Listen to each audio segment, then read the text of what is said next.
오늘도 종을 통해서 말씀하시고 영광 받아 주시옵소서. 살아계신 예수 그리스도의 이름으로 기도드리옵나이다. 아멘. 할렐루야. 그렇습니다. 주님이 부활하셔서 오늘도 우리 가운데 성령으로 임재하여 주시고 하나님의 약속의 말씀으로 한 사람 한 사람 만나 주시고 새롭게 하실 줄로 믿습니다. 할렐루야. 가정에서 예배하시는 분들에게도 동일한 은혜가 있게 되시길 주님의 이름으로 축복합니다.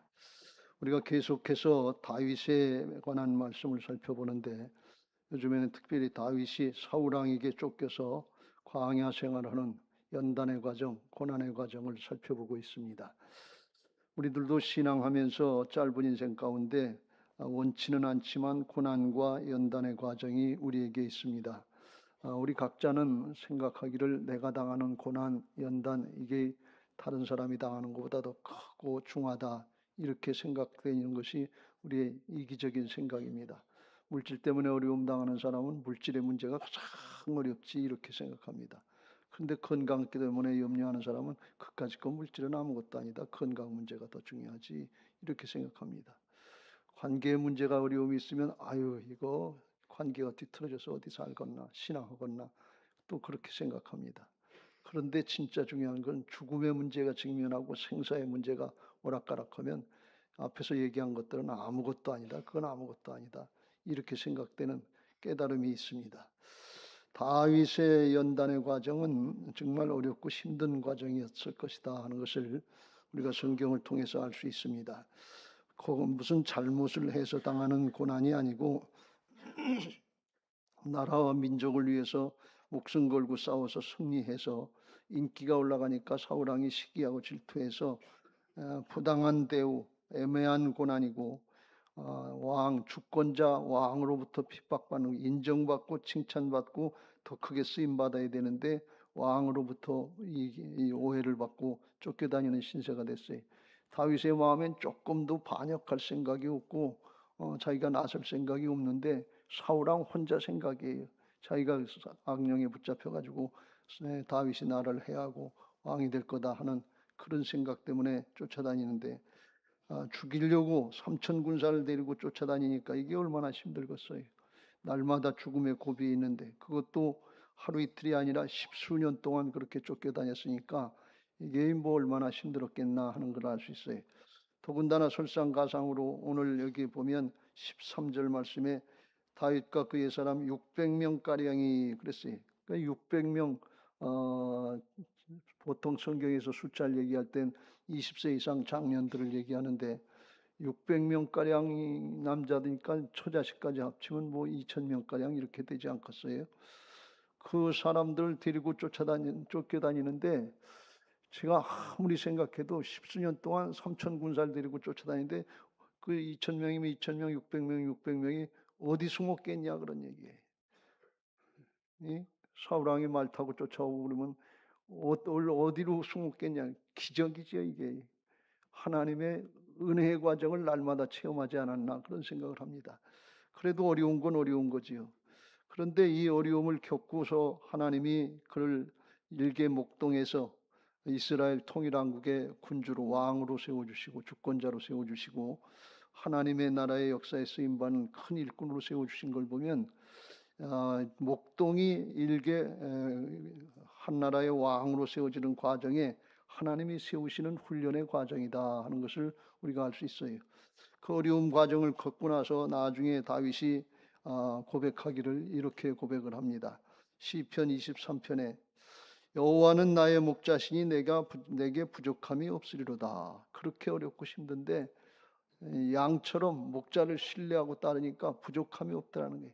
진짜 부족함이 없겠어요? 맨날 부족한 게 많았겠죠. 양식부터 시작해서. 그런데 때를 따라서 하나님께서 공급해 주시다 그런 말씀이 필요한 건 주시더라 그런 말씀이 죽지 않게 하시더라. 꼭 죽을 것 같은데 안 죽게 하시더라 그런 말씀이. 그러면서 4절에는 더 기가 막힌 간증을 하는데 4절 같이 읽겠습니다. 시작. 내가 사망의 음침한 골짜기를 다닐지라도 해를 두려워하지 않을 것은 주께서 나와 함께 하심이라. 주의 지팡이와 막대기가 나를 안위하시나이다. 할렐루야. 날마다 죽을 고비를 당하면서 사망의 음침한 골짜기로 쫓겨다니는 것 같은데 해를 두려워하지 않을 것은 주께서 나와 함께 하심이라 그랬어요. 주님의 지팡이와 막대기가 나를 지켜주신다. 그런 말씀이. 근데 이걸 가만히 생각해 보면 사망의 음침한 골짜기를 다녀도 해를 두려워하지 않을 것은 하고 고백할 수 있는 그런 근거가 뭡니까? 사망의 음침한 골짜기를 실제로 당해 봤으니까 그런 고난 고백하는 거 아니에요? 그리고 승리를 확신하는 하나님을 체험했으니까 그 하나님에 대한 신뢰를 고백할 수 있는 게 그게 은혜 아닙니까? 안 당해봤으면 그 고백을 할 수 있겠어요? 안 당해봤으면 그 믿음을 얘기할 수 있겠어요? 당해봤기 때문에 하는 거예요. 당해봤기 때문에 십수년을 쫓겨다녀 봤기 때문에 여호와는 나의 목자시니 내게 부족함이 없다고 그렇게 고백할 수 있는 거예요. 그런 과정을 통해서 하나님을 체험하고 그 하나님을 확신하고 고백하면서 그러면서 이길 수 있도록 극복할 수 있도록 역사하셨단 말이죠. 그러니까 고난과 역경을 당해서 고난 때문에 어려움 때문에 무엇 때문에 무슨 문제 때문에 안 됐다 그리고 이 걸려 넘어가는 사람들이 있고 위축되는 사람들이 있는데 그걸 극복하고 넘어가는 그런 믿음의 사람이 되게 하셨단 말이에요. 그게 하나님이 세워주시는 거는 지도자를 세우시는 과정인 것을 믿으시기 바랍니다. 여러분 우리의 인생 가운데 어렵고 힘든 문제가 없는 사람이 없어요. 다 있어요. 뭐 때문에 안 되지, 뭐 때문에 못 믿지, 뭐 때문에 충성을 못하지 핑계거리 너무 많아요. 그런데 그걸 이기고 하는 사람이 있고 그거에 억눌려서 안 된다고 부정적으로 생각하는 사람이 있어요. 다윗의 경우를 통해서 우리가 살펴보면 그런 어려움과 역경이 어려울수록 힘들수록 연단의 과정은 크고 하나님만 바라보면 된다고 하는 걸 깨닫게 하시고 그 하나님을 신뢰하게 하셔서 이기게 하시고 극복하게 하시고 그리고 하나님 나라의 일꾼으로 쓰임받게 하시기 위한 하나님의 특별한 은혜의 과정인 것을 믿으시기 바랍니다. 여러분 말씀대로 믿으세요.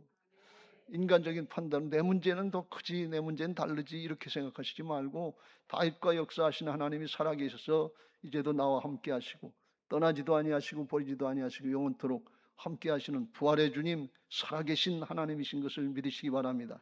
그럴 때 우리에게도 보편적인 복음의 은혜가 임하게 될 줄로 믿습니다. 그러면 연단의 과정 오늘 본문을 통해서 하나님이 다윗에게 훈련시키신 큰 두 가지 덕목을 살펴보려는데 첫째는 뭔가 하면 순종하기 어려운 상황에도 순종하게 했다 하시는 것입니다. 순종하기 쉬울 때도 순종하는 게 어려울 수가 있는데 순종하기 어려운 상황, 할 수 없는 상황에도 순종하는데 다윗의 경우는 뭔가 하면 나만 순종한 것이 아니라 자기를 따르는 600명, 2000명 그걸 순종하게 했다는 것입니다. 이게 영적인 지도자의 자질인 것을 믿으시기 바랍니다. 나 하나 신앙하는 것도 힘들고 나 하나 믿음 지키는 것도 힘들다고 넘어지고 쓰러질 때가 많은데 안 하려고 하는 사람들, 싫다고 하는 사람들, 반대하는 사람들, 이 사람들을 이끌고 나가는 게 이게 지도자인 것입니다. 그런 은혜가 있게 되시길 주의 이름으로 축원합니다. 오늘 여기 본문의 말씀에 보면 사울의 향기에 쫓겨다니고 있는 상황에서 블레셋 사람들이 그일라라고 하는 곳에 유다를 쳐들어와서 거기 이제 타작마당을 탈취했다 그랬어요. 추수 때 와서 빼앗았다 그런 말씀이에요. 그일라 사람이 와서 이걸 다윗에게 얘기했어요. 국민에게 백성에게 문제가 생기면 나라에다 호소를 해서 사울 왕이 대통령이 나서고 관계부처에서 나서서 일을 해야지 쫓겨다니는 다윗에게 와서 부탁을 하면 되겠어요. 그런데 이 그일라 사람들이 생각할 때 사울 왕은 지금 미쳐서 딴짓하고 다니고 다윗이 훨씬 낫겠다 이렇게 생각해서 다윗한테 와서 부탁을 한 거예요. 그러니까 다윗이 하나님 앞에 기도하니까 하나님이 올라가라 가서 블레셋 사람들을 치고 그일라를 구원하라. 그래서 응답을 받았어요. 응답을 받았는데 그 밑에 백성들이 따르질 않는 거예요. 무슨 소리 하는 거예요? 지금 죽으려고 환장했어요. 죽으려면 무슨 짓을 못해요. 여기 가만히 있어도 지금 사울왕이 쫓아와서 우리를 죽일까 겁이 나는데 거기 그일라까지 전쟁한다는 서로 쫓아갔다는 소리가 들리면 삼천 군사를 데리고 와서 우리를 칠 텐데 블레셋 사람들을 이기는커녕 싸움도 못 해보고 사울왕의 손에 죽게 생겼어요. 당신이나 가시오. 그랬어요. 그렇게들 얘기하지 않았겠어요? 왜 그러냐면 이건 생사의 문제가 걸린 문제니까. 처자식이 다 죽게 생겼는데 어떻게 그걸 하겠어요? 이건 지극히 당연한 얘기예요. 잘못된 얘기 아니에요. 합리적인 얘기고 현실적인 얘기예요. 그러니까 다윗이 하나님이 응답했다. 하나님이 응답하셨으니까 가자. 그리고서 맞상대에서 싸운 게 아니라 4절에 보면 다시 하나님 앞에 엎드려 기도했다는 거예요. 반대하고 맞상대해서 싸울 명분이 없어요. 죽게 만드는 것 같으니까. 그러니까 하나님 앞에 엎드려서 다시 기도하니까 4절에 여호와께서 대답하여 이르시되, 조금 더 자세히 말씀하시기를, 일어나 그 일나로 내려가라. 내가 블레셋 사람들 내 손에 넘기리라. 하나님이 주관자시다 말이죠. 넘겨주신다고 확실한 응답을 더해 주셨어요. 그랬더니 5절에 그렇게 반대하고 못 가겠다는 사람들이, 다윗각 사람들이 함께 올라가서 가서 블레셋 사람들을 쳐서 크게 승리하고 전쟁 노획물을 데리고 왔다. 가축들을 끌어왔다. 이렇게 말씀합니다. 이게 하나님이 주신 방법이고 하나님의 나라의 역사에 쓰임받는 방법인 것을 믿으시기 바랍니다. 하나님이 하나님의 일을 하시는 거예요. 반대할 때 사람하고 맞상대해서 설득하고 해서 하는 방법도 있지만 하나님이 어떻게 하실 것인가. 반대하는 사람이 한두 사람이 아니고 400명 600명이 반대를 하는데 그걸 어떻게 설득시키겠어요. 하나님께 또 엎드려서 기도하니까 하나님께서 그들의 마음을 아마 감동시키셨을 거예요. 그래서 반대 없이 가자 그러니까 그 다음엔 따라갔다 그런 말씀이.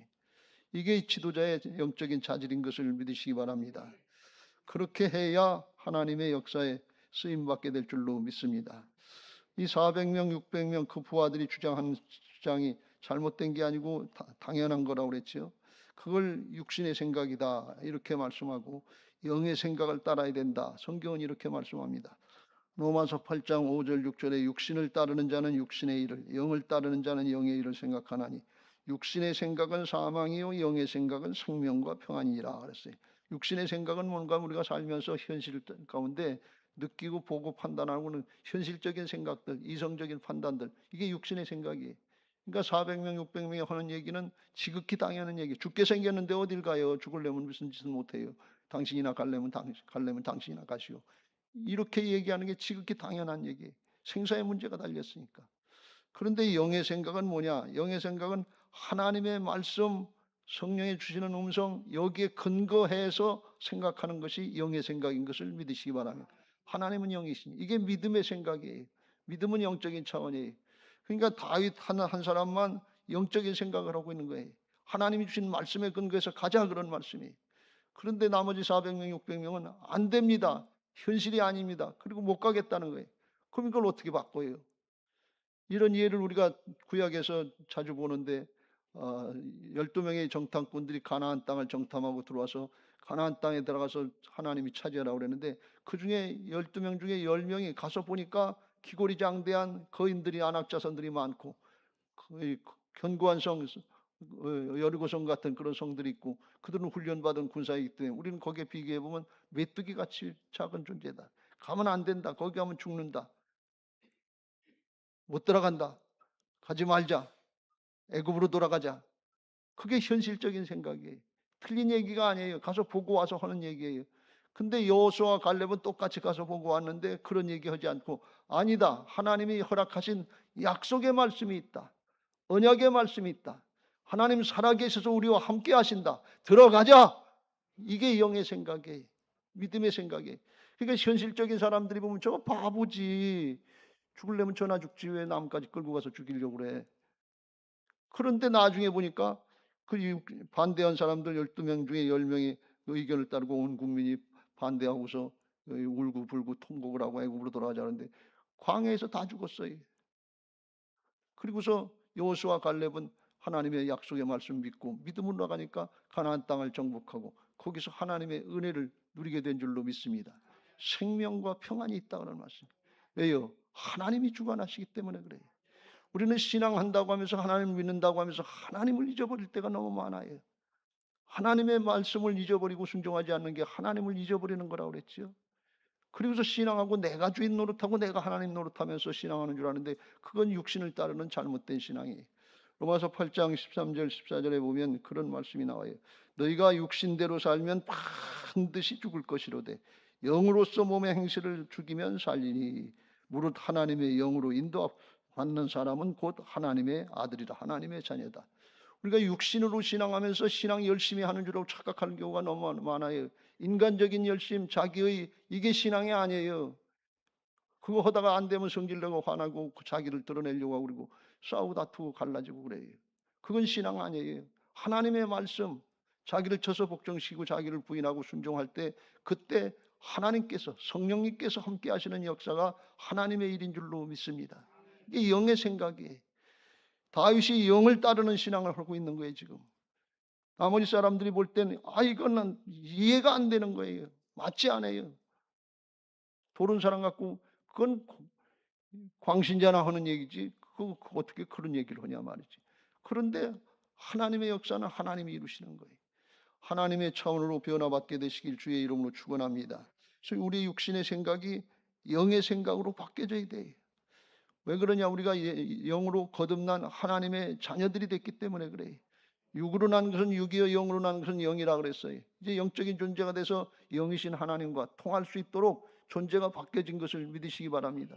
그래서 나는 죽고 내 안에 그리스도께서 사시는데 내가 사는 믿음은 내 믿음, 나는 죽었기 때문에 내 안에 있는 믿음이 아니라 주님 안에 하나님의 아들을 믿는 믿음 안으로 주님의 믿음으로 사는 것을 믿으시기 바랍니다. 이게 변화받은 존재들이 이렇게 만들어 주시고 하라고 그러는 거예요. 하나님의 명령은 순종할 수 있게 만들어 주시고 말씀하시는 것이지 안 되는 걸 하라고 그렇게 말씀하시는 게 아니에요. 죽으라고 하는 게 아니라 하나님은 살려주시려고 하시는 것을 믿으시기 바랍니다. 나도 살고 다른 사람도 살리는 역사에 쓰임받게 하시는 거지 나도 죽고 너도 죽고 주변의 사람도 가족도 다 죽여라 그런 거 말씀하시는 분이 아니다 말이죠. 하나님은 좋으신 하나님이신 것을 믿으시기 바랍니다. 다윗 시편 118편 6절부터 9절에 이렇게 고백합니다. 여호와는 내 편이시라 내가 두려워하지 아니하리니 사람이 내게 어찌할까. 7절 여호와께서 내 편이 되사 나를 돕는 자 중에 계시니 그러므로 나를 미워하는 자들에게 보응하시는 것을 내가 보리로다. 여호와께서 내 편이 되신다는 것은 영의 생각을 한다는 거예요. 하나님의 말씀에 근거해서 순종하려고 할 때 하나님이 우리 편이 되시는 것을 믿으시기 바랍니다. 8절 9절 이렇게 고백합니다. 시작.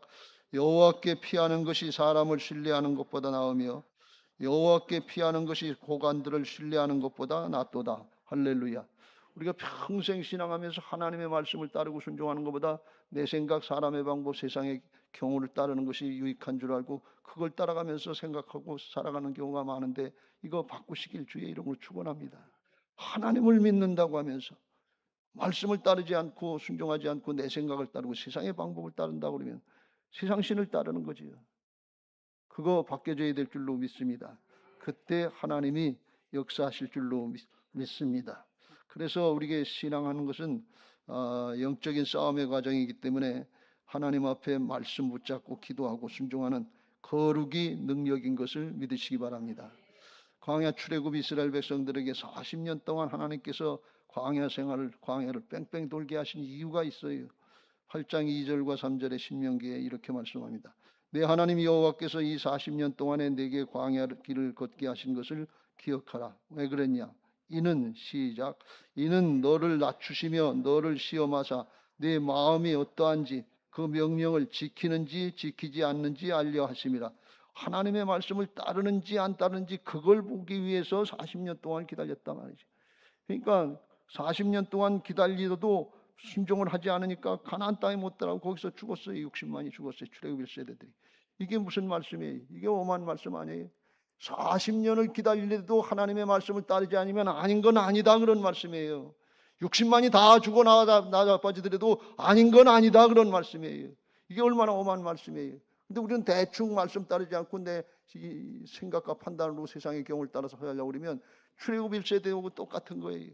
그리고 우리는 하나님 앞에 왜 응답을 안 해주시지? 왜 하나님이 역사를 안 해주시지? 이거 하나님이 뭐 잘못된 것처럼 말씀은 따르지 않고 순종하지 않고 하나님을 원망하고 불평하는 신앙하지 않았습니까? 아니면 실망하고 낭망하는 신앙하지 않았습니까? 말씀을 따르는 거룩으로 방향을 바꾸시길 주의 이름으로 축원합니다. 여호수아서 1장 7절부터 9절 그걸 주님이 강조해서 여호수아에게 가나안 땅 들어가기 전에 말씀하시는 걸 볼 수가 있어요. 7절 시작. 오직 강하고 극히 담대하여 나의 종 모세가 내게 명령한 그 율법을 다 지켜 행하고 우로나 좌로나 치우치지 말라. 그리하면 어디로 가든지 형통하리니. 그리하면 이게 무슨 뜻이에요? 말씀을 따르고 순종하면 형통케 하는 거, 승케 하는 거 그건 내가 하겠다 그런 말씀이에요. 너희는 말씀만 따르라. 그런 말씀이 8절에 다시 강조합니다. 시작. 이 율법책을 내 입에서 떠나지 말게 하며 주야로 그것을 묵상하여 그 안에 기록된 대로 다 지켜 행하라. 그리하면 내 길이 평탄하게 될 것이며 내가 형통하리라. 평탄케 되고 형통하게 하시는 거 주께서 하시겠다는 말씀. 언제? 우리가 말씀 따르고 지킬 때. 우리가 말씀을 따르고 지키고 형통하고 말씀을 따르고 지키고 평탄하게 될 걸 기대해야지, 말씀은 따르고 순종하지 않으면서 형통하게 해달라고, 평탄하게 해달라고, 자식들 잘되게 해달라고 이렇게만 기도하면 그건 하나님의 원리하고 맞지가 않는 거다. 그런 말씀이. 왜 안 맞냐? 그렇게 따르고 순종하지 않고 되면 나중에 자기가 한 걸로 생각하고 세상으로 빠져요. 하나님의 말씀을 잊어버렸기 때문에, 하나님 잊어버렸기 때문에 세상으로 가요. 인생을 전체 송두리째 잊어버리게 돼요. 그걸 우리가 깨달아야 돼요. 그래서 우리가 말씀을 따르고 순종하면서 거룩의 길을 가야 될 줄로 믿습니다. 그거 하게 하시고 영원토록 복받게 하시려고 하나님께서, 우리가 그걸 안 하면 연단의 과정, 고난의 과정을 통해서라도 40년이라도 죽기까지라도 하나님이 그걸 하게 하시고 천국으로 인도하시는 것을 믿으시기 바랍니다. 그래서 예수님이 죽기까지 순종하시면서 하나님의 역사를 열어놓으신 것을 믿으시기 바랍니다. 그 연단의 목적이 거기 있습니다. 히브리서 12장 9절 10절. 또 우리 육신의 아버지가 우리를 징계하여도 공경하였거든 하물며 모든 영의 아버지 하나님께서 더욱 복종하며 살려 하지 않겠느냐. 10절 같이 읽겠습니다. 시작. 그들은 잠시 자기의 뜻대로 우리를 징계하였거니와 오직 하나님은 우리의 유익을 위하여 그의 거룩하심에 참여하게 하시느니라. 우리가 연단을 받고 고난을 받고 변화받길 거룩하게 하나님의 말씀을 따르고 순종하면서, 기도하면서 말씀을 따르고 순종하면서 거룩한 하나님의 백성 되기를 위해서 연단의 과정을 주신다는 것만이에요. 연단의 과정 통해서 성공하고 출세하는 것도 문제지만, 형통하게 되는 것도 되는 수가 있지만, 그게 궁극적인 목적이 아니에요. 거룩하게 성별돼서 하나님의 자녀답게, 하나님의 일꾼답게 쓰임받고 영원한 하나님 나라, 크고 광대한 하나님 나라를 상속하고 누리게 하시는 하나님의 크신 뜻이 있는 것을 믿으시기 바랍니다. 하늘에 속한 자의 삶을 사시길 주의 이름으로 축원합니다. 땅의 것 때문에 원망하고 불평하지 말고 하늘의 것을 바라보면서 나뿐 아니라 주변에 맡겨진 가족이든지 친척이든지 일가든지 아니면 주변의 사람들까지 구원할 수 있는 영적인 리더들, 영적인 지도자들이 되게 되시길 주의 이름으로 축원합니다. 다윗 왕처럼 온 나라를 다 맡겨줬으면 그렇게 하면 되지만, 내게 맡겨진 영역이 있잖아요. 우리는 또 내 영역에서 왕 노릇하는 그런 왕 같은 제사장들 아니에요. 그 영역에 따라서 하나님이 감당할 수 있도록 능력과 사명을 주신 줄로 믿습니다. 그걸 잘 감당하시길 주의 이름으로 축복합니다. 두 번째로, 이 연단의 과정을 통해서 다윗에게 신앙의 인격이 성숙해지기를 만들어 주셨다, 그런 말씀이에요. 문제 해결보다 하나님의 관심은 신앙의 성숙, 인격적인 신앙, 여기에 초점이 맞춰진 것을 믿으시기 바랍니다. 그일라 사람들 가서 목숨 걸고 가서 싸워서 승리하고 주민들을 이제 뺏기는 탈취해서 거기서 구원해 줬는데, 7절 말씀해 보면 그일라 사람들이 배신을 해가지고 사울 왕에게 다윗이 여기 그일라에 있다고 고자질했어요. 왜 그랬는가 하면 두 마음이 왔다 갔다 하는 거예요. 갈 때 마음 다르고 올 때 마음 다르다 그러잖아요. 갈 때 구원하기 전에는, 그때는 다윗이 더 유용할 것 같은 거예요. 사울 왕은 딴 데로 돌아다니고 정신없으니까, 다윗이 블레셋과 싸워서 전에 많이 이겼으니까 다윗을 불렀어요. 그런데 와서 승리하고 구원받고 나서 생각해 보니까, 가만히 있다 보면 다윗의 도움을 받고 다윗의 편에 드는 것으로 사울이 알면 이 제사장들 일가족이라도 죽인 것처럼 자기들을 다 멸절시킬 것 같아, 멸망시킬 것 같거든요. 그러니까 누가 하나 가서 슬쩍 사울 왕에게 다윗이 여기 있다고 고자질한 거예요. 그래서 사울이 이제 그걸 알고서 그일라로 와서 이제 다윗을 죽이려고 계획을 세우는데, 그 얘기가 이제 다윗의 귀에 들어왔어요. 다윗이 하나님께 또 물어보는 거예요.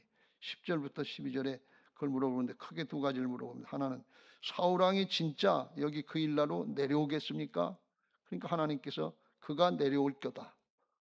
두 번째, 그일라 사람들이 우리를 사울 왕에게 넘기겠습니까? 그랬더니 넘기리라 그래요. 넘기겠다는 말씀. 그랬더니 13절에 다윗이 군소리 하지 않고 다른 일 하지 않고 그의 사람 600명 가량을 거느리고서 그 일날을 떠나서 갈 수 있는 곳으로 가서 그래서 피했다 그랬어요. 여러분, 이게 세상의 경우예요. 갈 때 마음 다르고 올 때 마음 다른 거예요. 사람은 신뢰의 대상이 아니에요. 갈라치기 하려고 그러는 게 아니라 사람은 사랑의 대상이고 용서의 대상이지 신뢰의 대상이 아니에요. 이기적인 죄성의 사람들은 다 자기가 유익한 대로 이때 다르고 저때 다르고 다 요동하게 돼 있어요. 하나님만 신뢰의 대상인 것을 믿으시기 바랍니다. 왜요? 하나님은 사랑이시거든요. 이타적인 것이거든요. 이기적인 동물들인 사람들은 신뢰 대상이 못 돼요. 다 얘기하는 거 보면 자기 주장, 자기 입장에서 얘기하지 나라와 민족을 위해서 얘기하는 사람들 별로 없잖아요. 정치하는 사람, 대통령이 됐든 국회의원이 됐든 다 자기 앞가림이지 별거 없어요.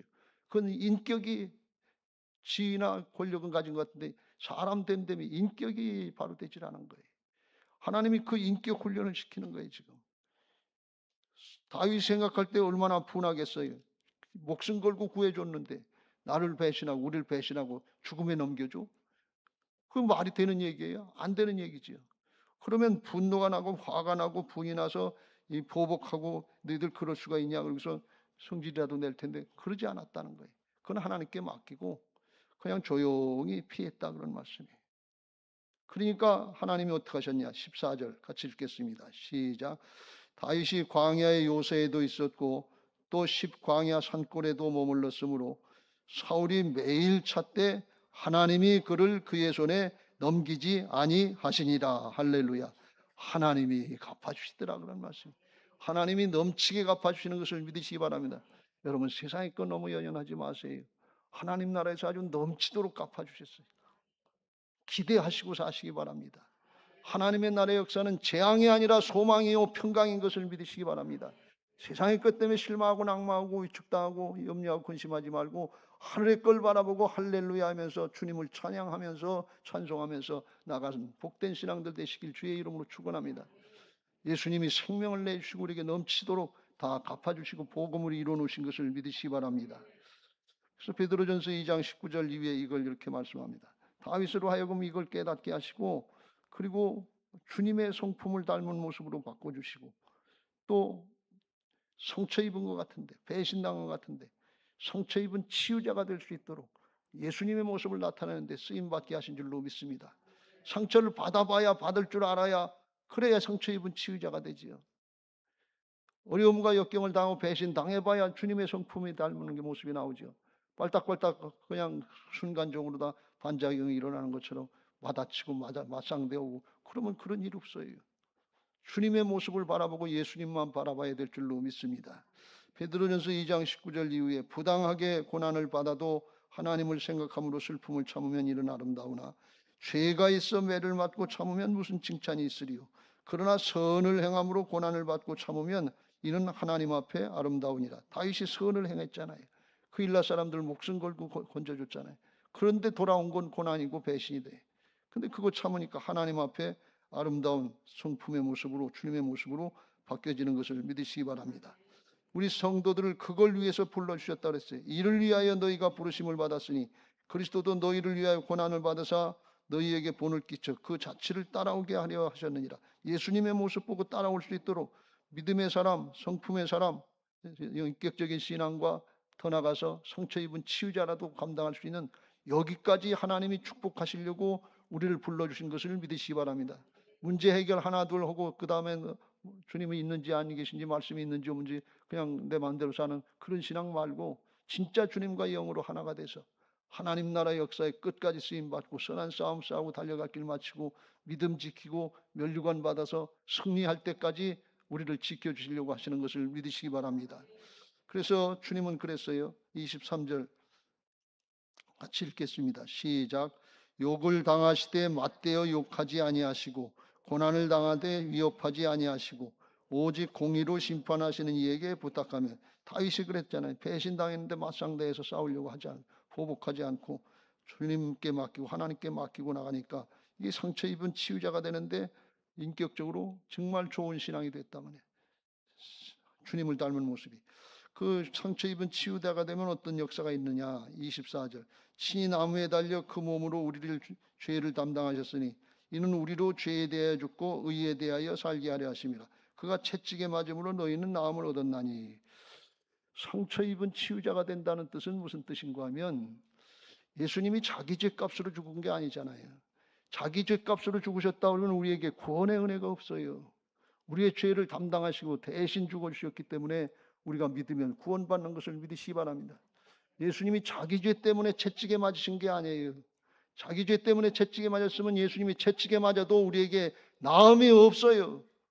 근데 상처 입은 치유자처럼 죄 없으시지만 채찍에 맞은 그 고통을 감당해서 질병의 고통으로부터 우리를 치유하시고 회복시켜 주시는 은혜가 있는 것을 믿으시기 바랍니다. 우리가 상처 입은 치유자가 되면 상대방에서 치유되는 역사가 나타나요. 회복되는 역사가 나타나요. 하나님의 역사인 거예요, 이게. 거기까지 우리를 사용하시려고 예수님의 생명으로, 예수님의 모형으로 축복하시는 것을 믿으시기 바랍니다. 우리가 이걸 믿고 믿음으로 부합할 때, 결부시킬 때 하나님의 역사에 은혜를 받게 되고 쓰임 받게 되는 것을 믿으시기 바랍니다. 믿음은 뭔가 하면 복음을 체험하고 복음의 능력을 깨닫고 그걸 증거하고 나타내는 사람들이 복음 전도자가 되는 거예요. 복음을 체험하지 못하면, 복음의 능력을 모르면 그걸 얘기할 수가 없어요. 결국에 그래봐야 내 생각, 내 경험 요 정도밖에 모르지. 내 생각에는, 내 경험에는, 내 판단에는 밤낮 그 소리밖에 할 거 없어요. 주님이 하신 걸 모른다 말이죠.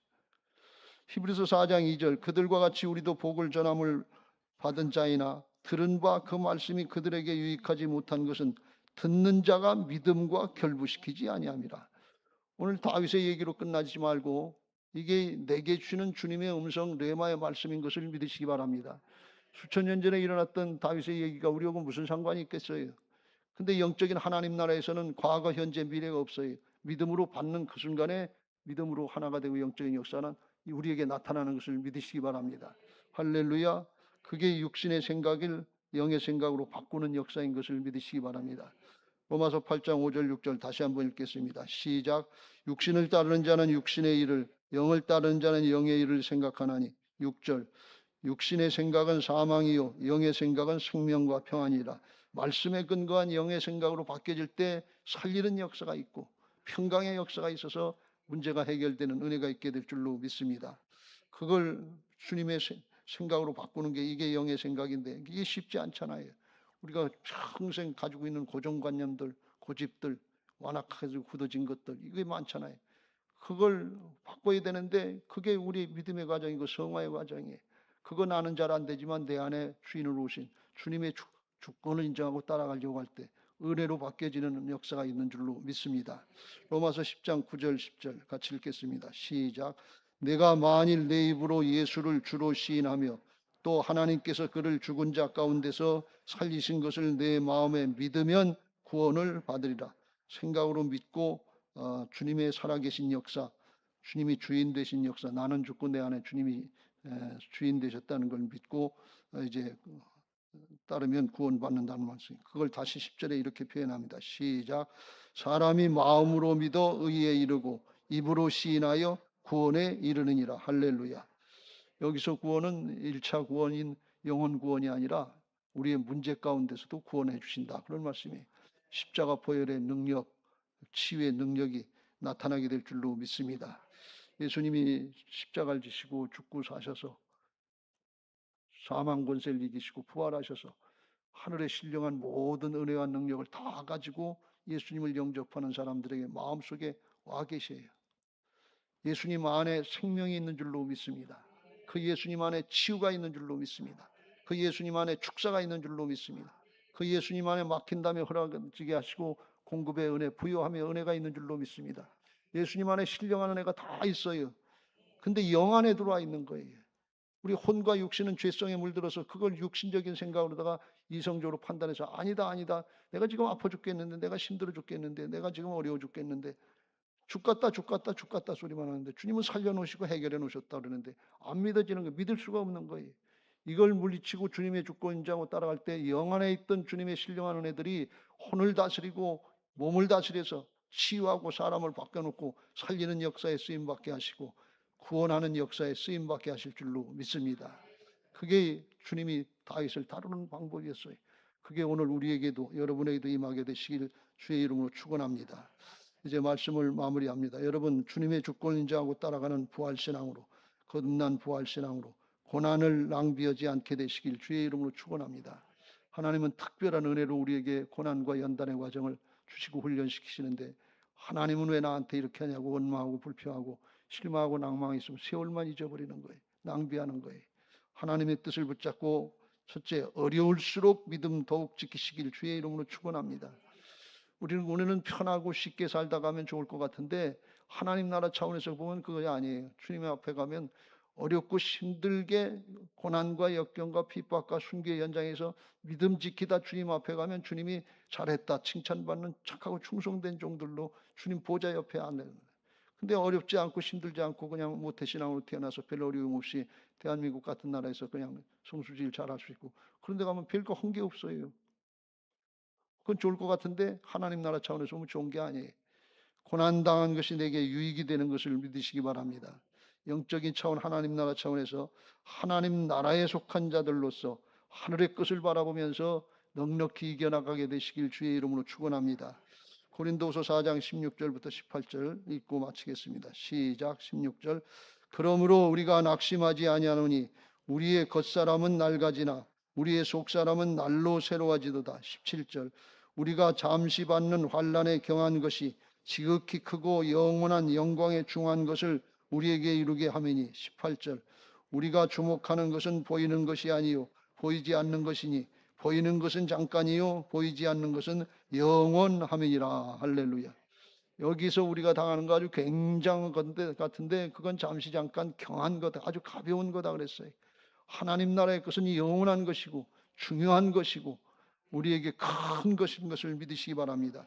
우리가 초점을 맞추고 신앙해야 되는 건 땅의 것, 세상의 것이 아니라 육신의 정욕과 안목의 정욕과 이성의 자랑, 세상의 것으로부터 온 이것이 아니라 하나님 나라의 상급과 면류관 영원한 주님과 함께 통치권에 참여하는 왕노릇하는 이 하나님 나라에 넘치도록 준비해 놓으신 이 은혜가 있는 것을 믿고 소망이 넘치시길 주님의 이름으로 축복합니다. 확실한 믿음으로 침노하시길 주의 이름으로 축원합니다. 그래서 고난이 유익이 되시고 마침내 승리하신 은혜의 자리로 나가는 복된 신앙들 되시기를 예수님의 이름으로 축복합니다. 할렐루야. 그런 신앙하게 해달라고 믿음을 지키고 승리하게 해달라고 찬양하시고 기도하겠습니다. 오직 믿음으로